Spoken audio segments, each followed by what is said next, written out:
moments with Moses. The Lord will smite you with consumption, and with fever, inflammation and fiery heat, and with drought and mildew. Welcome back, ladies and gentlemen, to a special edition of Randall Terry, the nation's #1 Tea Party television show. We are discussing 30 questions that I was asked in preparation for a mock presidential election that I will be participating in. By the way, it's at the Western Illinois University. I said Southern, I apologize for that. I'm excited to do this debate. It'll be fun to see who sends a representative. I'm going in person, and we're gonna have a grand time. There will be literally thousands of college students there participating. Look for us on the news. All right, one of the questions they asked was stem cell research. Now, this was a little bit murky to me because we need to know, are we talking about embryonic stem cells or are we talking about adult stem cells? If we're talking about embryonic stem cells, I am adamantly opposed. To create new human life in order to destroy it for research is barbaric. It is reminiscent of Nazi medical research. It is fundamentally immoral. If we're talking about adult stem cell research, I'm 100% in favor of it. And thankfully, there has been great promise shown by adult stem cell research. In fact, I stay up on this because of my pro-life work. All of the major breakthroughs using stem cells have been successful with adult stem cells, not with embryonic stem cells. The reason that this was pushed so hard by the child-killing movement was because they wanted to make us look like we were opposed to the advance of medicine and we were opposed to helping sick people who had no hope left to them except for embryonic stem cell research. It was all a fabrication. And now we're starting to see the truth come out, that adult stem cell research is where the future lies. All right. Renew emphasis on space exploration. I think space exploration is a valid way for the government to be involved in, well, I was going to say in the advance of science. There's many things that we enjoy as Americans that came to us through the NASA program. The bottom line is this. As a nation, we're broke, okay? And if your family is broke, that's not the time to take a trip around the world on a cruise ship, all right? You have to live within your means. And if the first thing that has to go is that magnificent vacation to Mars or another manned moon exploration, well, then that's what has to go. So at this point, I'm opposed. Tort reform. Oh boy. Tort reform, for those of you who don't know, that is where the government, people like myself, want to pass a law that says you can only sue for so much, okay? It could involve many aspects of lawsuits, and I'm totally in favor of it.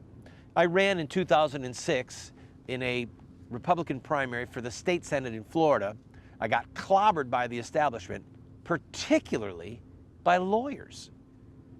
Hundreds of thousands of dollars were raised from lawyers because a part of my platform was tort reform. You realize one of the key reasons why our medical costs are going through the roof is because of lawsuits? Did you know that sometimes not only are they frivolous, it's just that a bad outcome happened. Some practice of medicine is not all science. Some of it's art. Things go wrong, okay? And doctors should not be sued willy-nilly by people because it drives all of our healthcare up. Another thing is, doctors are practicing what is called defensive medicine.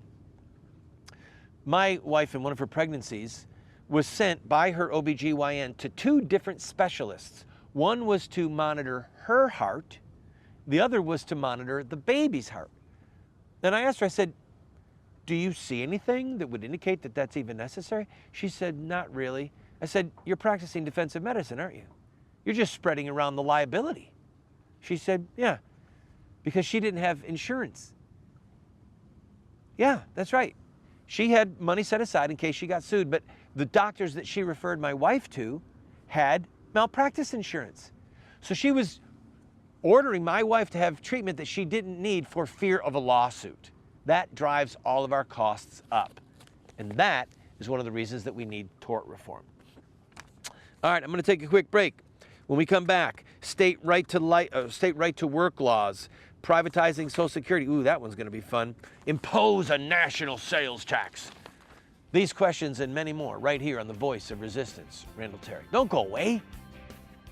All right. A traitor like he is. Lena Kagan. She's a baby killer of the first order. A little more, oh God.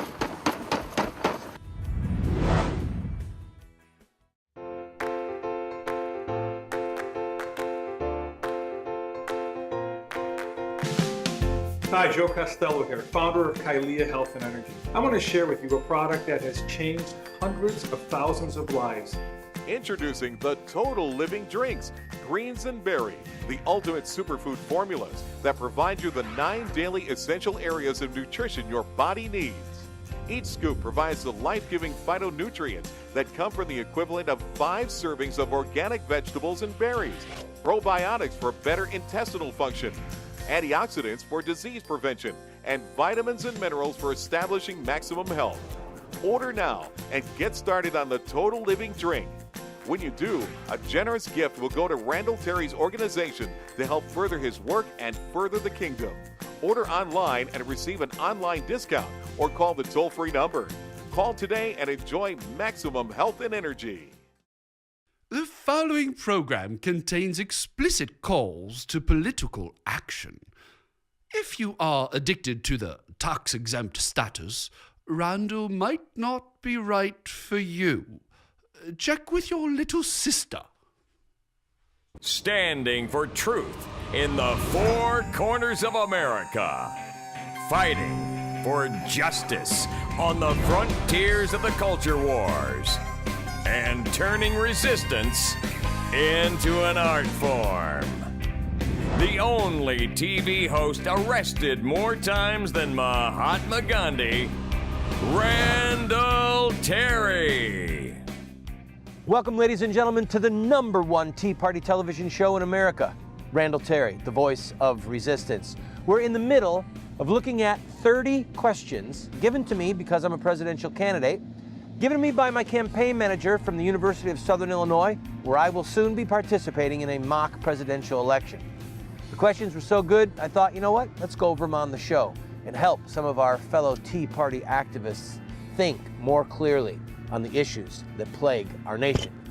Today's program brought to you in part by John Taylor Gatto, author of Dumbing Us Down, a must-read for all people, and by the Patriot Act.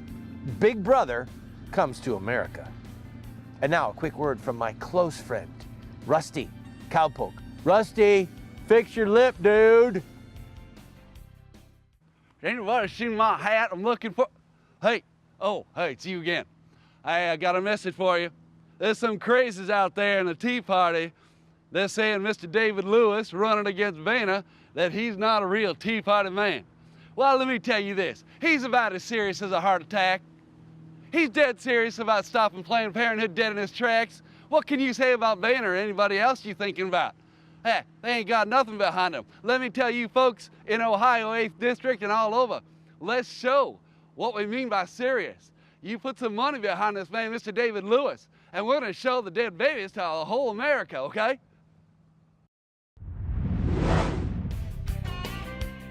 Hi, friend. There are a lot of candidates for president, well, for every office for that matter, that speak in platitudes. And they're afraid to hold the line on policy changes that are going to upset some people. I, on the other hand, I'm ready to rumble. I'm ready to say what needs to be done in order that truth and justice and liberty can prevail in the law. Because right now, we have a lot of draconian, unjust laws that are slowly but surely crushing the life out of this nation.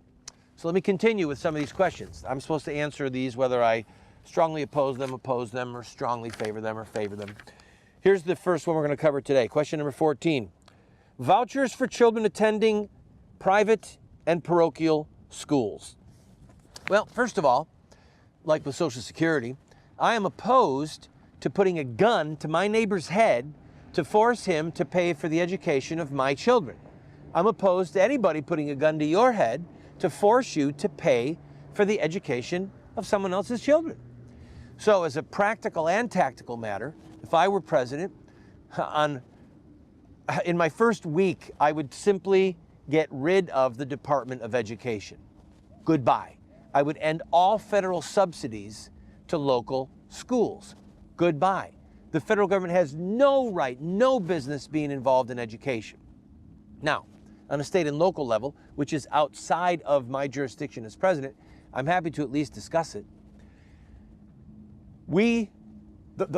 I would favor, for a season, vouchers just to break the monopoly of government schools, which is often driven by teachers' unions, okay? But ultimately, you have to remember that when we had no government schools, no tax-funded schooling, no compulsory attendance for schools, we had the most educated populace in the world. And now look at us. Back before we had government schools, plowboys were reading Plutarch's Lives and reading the King James Bible. Most teenagers today have never even heard of Plutarch. We don't know what we're even talking about. So look at the fruit. A tree is known by its fruit. The theory behind government education is every child is a child of the state. That is a Marxist premise, and it is not true. Your children are your children. My children are mine. They do not belong to the state, and the state does not have the right to tell me how and when and where and for how many years my children will be educated. Next, stronger anti-discrimination laws. No, I am strongly opposed. We have enough anti-discrimination laws, probably too many, because we've seen and heard of anti-discrimination, where people who are qualified to get the job don't get it, so that somebody who meets some criterion that some bureaucrat decided upon, they get the job. And oh, by the way, the next anti-discrimination batch of laws that we're going to see, it's going to involve homosexuals, okay? Mark my words. I'm utterly, absolutely opposed. Next, the extension of the Patriot Act.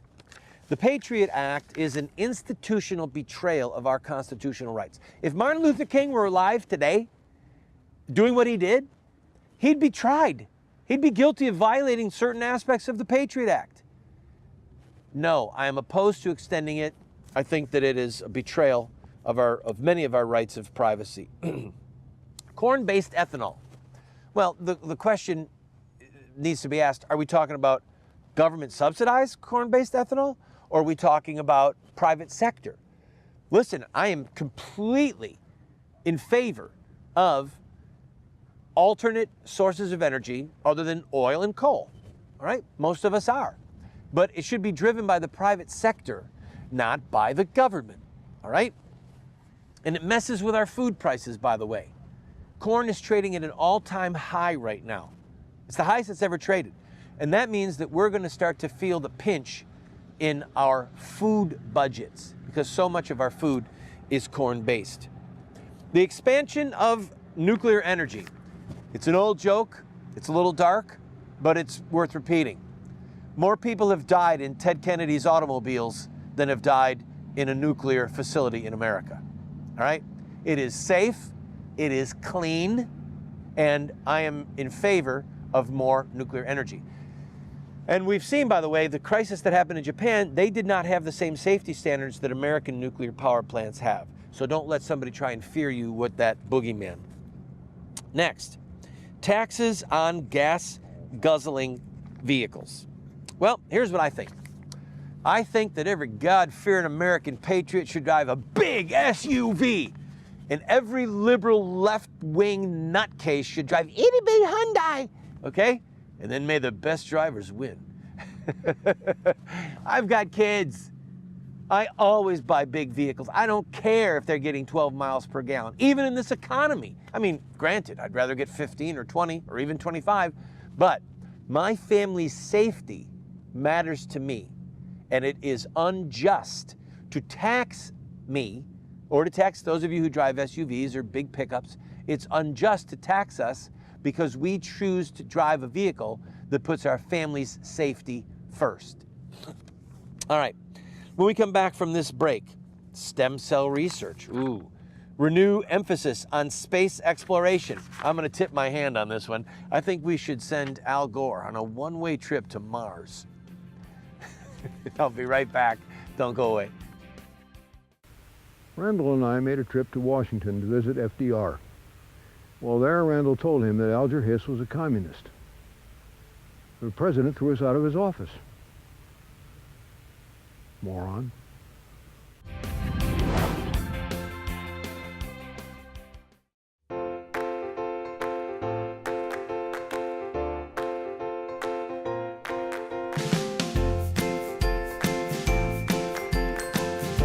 Hi, Joe Costello here, founder of Kylea Health and Energy.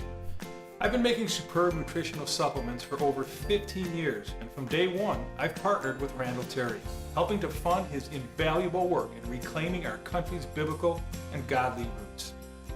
I want to share with you a product that has changed hundreds of thousands of lives since its inception. Introducing the Total Living Drinks, Greens and Berry, the ultimate superfood formulas that provide you the 9 essential areas of nutrition your body needs on a daily basis. Each serving of the Total Living Drink provides the life-giving phytonutrients that come from the equivalent of 5 servings of organic vegetables and berries, enzymes for better digestion and nutrient absorption, protein for building lean muscle mass so you can burn more fat for fuel, probiotics for better intestinal function, herbs for building energy and stamina, antioxidants for maximum immune function and disease prevention, and all the vitamins and minerals you need for slowing down aging and maximum health. You would have to take 30 to 40 capsules each day and spend almost $10 a day to match the over 30,000 milligrams of total nutrition in each scoop of the Total Living Drink. Order right now and get started on the amazing Total Living Drink. They come in 2 delicious flavors, Total Living Drink Greens and Total Living Drink Berry. And every single dollar we receive, we give a generous amount to Randall Terry's organization to help further his work and further the kingdom. Visit us online at the address on your screen and receive an online discount or call the toll-free number. Call today, and for the daily price of a latte, you can get back on the road to better health and energy with Kylea's Total Living Drink.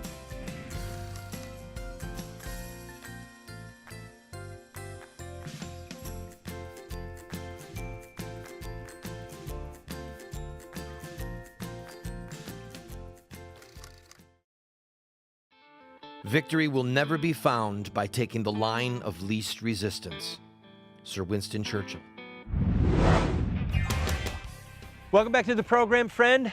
We're doing a little schooling here, talking about a platform. 30 questions that I got from Western Illinois University because I'll be participating in a mock presidential election. They want to know where I stood on some issues, so I'm giving it to them. All right, state right to work laws. I'm an odd duck. I actually believe in unions. I do. But I also believe in state right to work laws. First of all, historically, you have to understand that one of the reasons we don't have child labor and one of the reasons we have safe work environments is because of labor unions. One of the reasons we have a reasonable work week and reasonable hours, labor unions. All of us have benefited from the incredible sacrifice that unions and union members went through in decades past. In some circumstances, it appears to me that unions have outlived a lot of their usefulness. Bottom line is, I support state right to work laws. I believe in unions, but someone should not be compelled to be in a union because it might be a violation of his freedom, might be a violation of his conscience. Privatized Social Security. Well, I don't think that I can say enough about this. I've covered it enough on our show so that I don't have to spend long on it, but bottom line is this. Social Security is a bankrupt Ponzi scheme.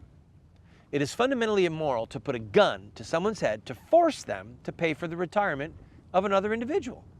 The essence of slavery is that you work for the benefit of another against your will. This is a part of the welfare state, and it needs to be completely phased out. Now, on a practical matter, and tactical as well, we're simply not going to cut off everyone who's on Social Security. So we're going to have to say people that are on Social Security can stay on it. And then we're going to have to pick some arbitrary age 53, age 55, age 57. And those people, you're going to get some of the benefits. And people that are underneath that, you're just not going to get it. But what you are going to get is freedom. You're going to have the control of your own money. And if you took all of the money that you're forced to pay into Social Security and you put it in some type of a private saving mechanism, you would retire with so much money in your possession, you could live on Easy Street, okay? Social Security ensures that everyone dies poor. Yes, privatize it completely. And that means you get to control your retirement. All right, impose national sales tax. Yes, yes, and yes. Strongly favored. Why? It is not the government's business to know how much money you make. All right? The graduated income tax is based upon covetousness, greed, jealousy. In other words, people who make this much pay this percentage. People who make this much pay this percentage. It's graduated in the percentage that people pay. And oh, by the way, it comes right out of the Communist Manifesto. Did you know that? Did you know that Karl Marx called for a graduated income tax? Our government is following a Marxist principle with a graduated income tax. So I am in total favor of getting rid of the IRS and the income tax and going to a national sales tax.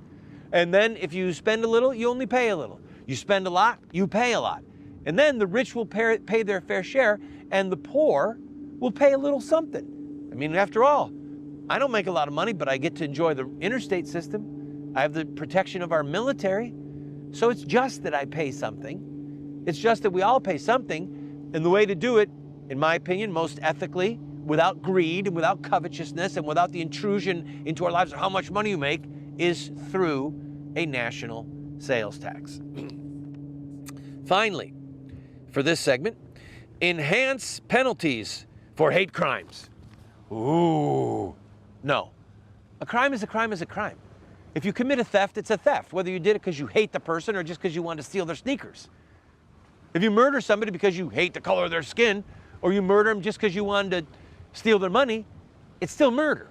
So I am opposed to hate crimes legislation. And oh, by the way, once again, the militant homosexuals, if there's going to be an expansion of hate crimes, it's going to be to protect the militant homosexuals so that we all cower in fear before their newfound political power. I've got to take a quick break. When we come back, a word from one of our extremist founding fathers.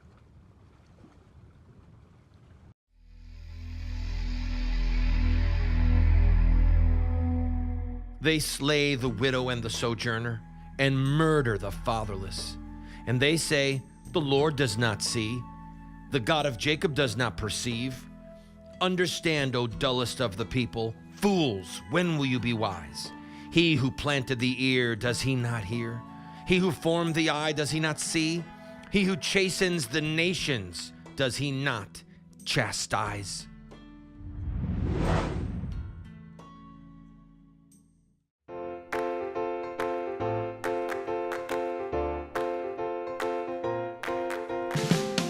Hi, Joe Costello here, founder of Kylia Health and Energy. I want to share with you a product that has changed hundreds of thousands of lives.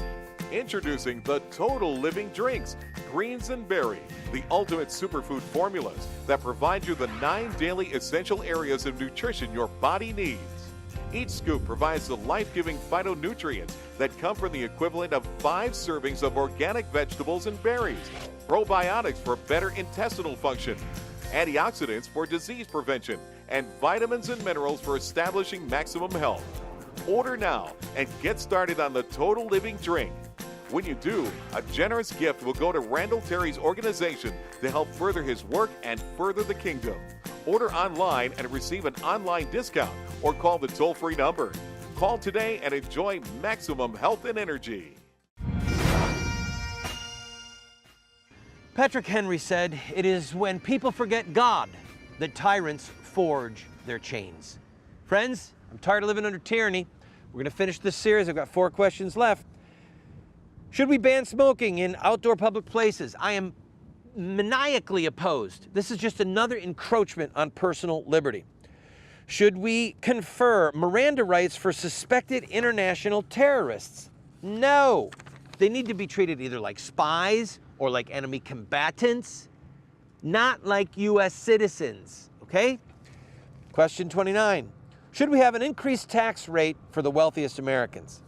Well, this one I'm in favor of. What I think we should do is we should tax all the wealthy. In fact, we should take all the money that the wealthy people have and just give it to the poor. Just take it all, man, and give it to them. And then in a few years, they'll be poor again, and a lot of those industrious entrepreneurs will have their money back. No, I don't think that we should tax the wealthy more. It's based upon jealousy, greed, covetousness. Thank God for the wealthy. They create jobs, they buy stuff. And then question 30, should we have a balanced budget amendment to the U.S. Constitution? Folks, it's window dressing. First of all, it's dead on arrival. It will never pass. But it would ensure a tax increase, okay? If there was a constitutional amendment that said this year you have to have the money that you need, well, if there was a shortfall of $500 billion, guess what the government's going to do? Do you really think they're going to cut spending of their precious little programs? No, they're going to tax us. A constitutional amendment saying you've got to have a balanced budget is a guaranteed tax increase. Friend, Christian ethics. If we forget God, tyrants forge our chains. Let's remember God and throw off their chains.